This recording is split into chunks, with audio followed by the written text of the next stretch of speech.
স্বপ্ন তো আমরা সবাই দেখি, কিন্তু স্বপ্ন পূরণ হয় কতজনের? স্বপ্ন নিয়েই আমরা বাঁচতে শিখি। আমরা কেবল ঘুমিয়ে স্বপ্ন দেখতে পছন্দ করি, কিন্তু বাস্তবে তা রূপ দিতে পারি না। স্বপ্ন পূরণের ইচ্ছা থেকেই আসে চেষ্টা।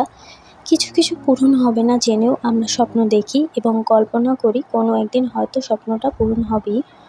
হ্যালো এভরিওয়ান, আসসালামু আলাইকুম, welcome back to my another blog.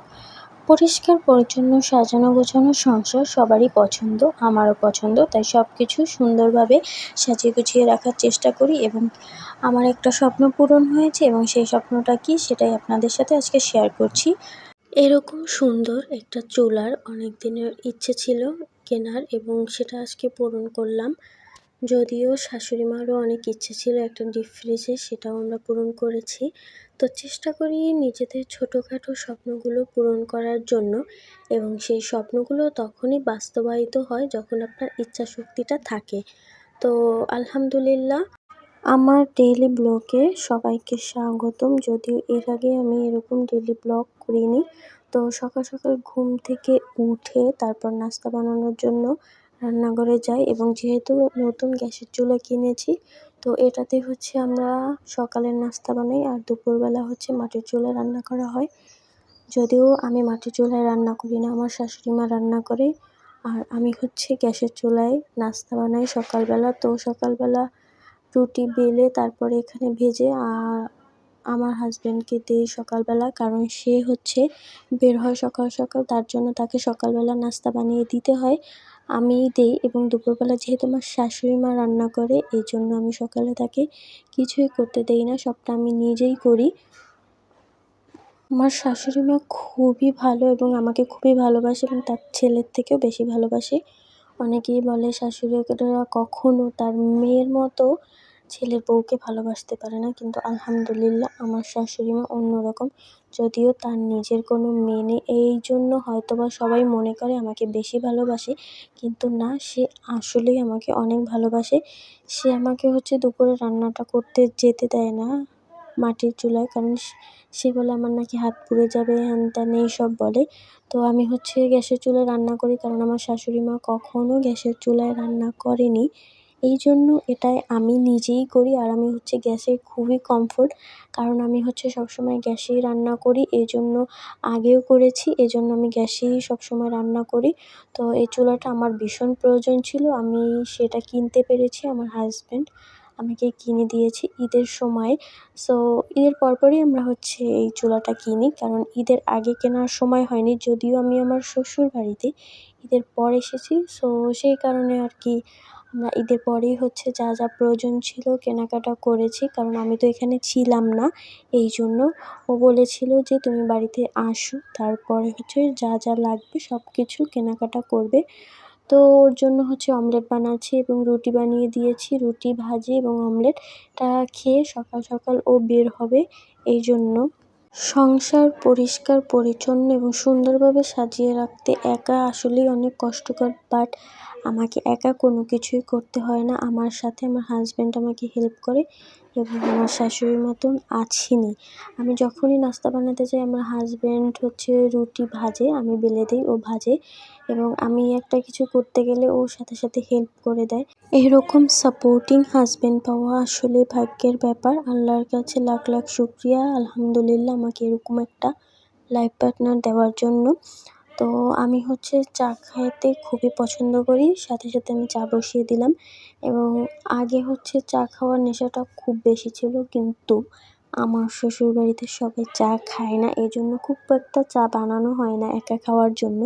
আগে অনেক খেয়েছি, বাট এখানে আসার পর কেমন যেন ইচ্ছাটা হচ্ছে চলে গেছে। তারপর মাঝে মাঝে চা খাই এবং আমার শাশুড়ি মাকেও দেই, সেও একটু একটু খায়, বাট ওই রকম না। কিন্তু আগে আমি হচ্ছে অনেক নেশা ছিল আমার, আমি হচ্ছে চা না খেলে মনে হচ্ছে যেন দিন শুরুই হয় না, এরকম একটা বিষয় ছিল, বাট এখন সেটা চলে গেছে। তো সবার জন্য নাস্তা বানিয়ে তারপরে হচ্ছে টেবিলে রেখে দেই। যদি আমার হাজব্যান্ড আগে বের হয়, তারপর আমার শ্বশুরকে দেই, আর আমার দেবর তো কথাই নেই, সে সবার শেষে ওঠে এবং তার জন্য নাস্তা বানিয়ে রেখে দিতে হয়। শ্বশুরবাড়িতে যদি ভালোবাসা এবং সাপোর্ট এই দুইটা জিনিস পাওয়া যায়, তাহলে জীবনে অনেক শান্তি বয়ে আনে এবং অনেকেই দেখা যাচ্ছে শ্বশুরবাড়িতে এই ঝামেলা ওই ঝামেলা থাকে। শাশুড়ি বউকে ভালোবাসেন এবং বউ শাশুড়িকে। এগুলো থেকে যদি ভালো হওয়া যায় তাহলে এরকম কোনো সমস্যাই সংসারে দেখা দেয় না। আমি যদি আমার শাশুড়ি মাকে নিজের মায়ের মতো দেখি এবং আমার শাশুড়ি মা যদি আমাকে তার মেয়ের মতো ভালোবাসে, তাহলে দেখা যায় সংসারে কোনো অশান্তি হয় না। তো আমরা নিজেরা যদি একটু পরিবর্তন হই তাহলেই সংসারটা সুন্দর হয় এবং সুন্দরভাবে নিজেকে এবং সংসারটাকে সাজিয়ে তোলা যায়। তো আমি সবসময় একটু পরিষ্কার পরিচ্ছন্নতা পছন্দ করি। তো রান্না শেষ হলেই সাথে সাথে চুলাটা পরিষ্কার করে রাখি। আসলে পরিষ্কার পরিচ্ছন্নতা থাকা সবারই দরকার। আর দেয়ালে রান্না করার সময় একটু নোংরা হয়ে যায়। এগুলো প্রতিদিনই আমি পরিষ্কার করি।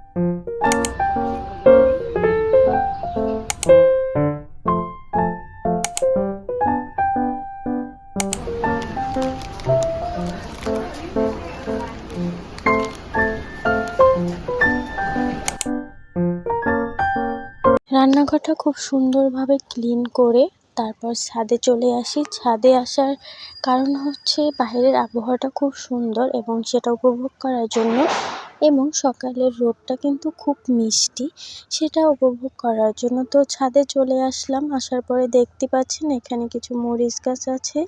এগুলো এত পরিমাণ রোদ পড়ে যে রোদের জন্য গাছগুলো একটু হয়ে যায়, যদিও পরে আবার সোজা হয়। অনেক মরিচ ধরেছে। বাহিরের পরিবেশটা কিন্তু আসলেই অনেক সুন্দর, মনোমুগ্ধকর। আর বাহিরে এত সুন্দর বাতাস, যেটা আসলে বাসার ফ্যানের বাতাসের থেকে প্রকৃতির বাতাসে যে কি একটা শান্তি, তা আসলে বলে বোঝানো যায় না। তো আমার কিছু সবজি গাছ হয়েছে, এখানে একটা করল্লা গাছ। তো চারপাশটা আমি সুন্দরভাবে পরিষ্কার করে দিয়েছি যাতে গাছটা আরো সুন্দরভাবে হয়। এই জন্য এখানে কিন্তু ছোট ছোট দেখতে পাচ্ছেন করল্লা হয়েছে। গাছে প্রায় ৬টার মতো করল্লা হয়েছে। এখানে আরো চাল কুমড়া গাছ আছে এবং বরবটি গাছ আছে এবং ছাদে আরো জাম্বুরা গাছও আছে। যদিও ছাদে না, নিচ থেকে এটা উপরের দিকে হয়েছে। আর অনেকগুলো জাম্বুরা হয়েছে গাছে, দেখতে পাচ্ছেন কত বড় বড়। যদি এগুলো আরো অনেক বড় হবে।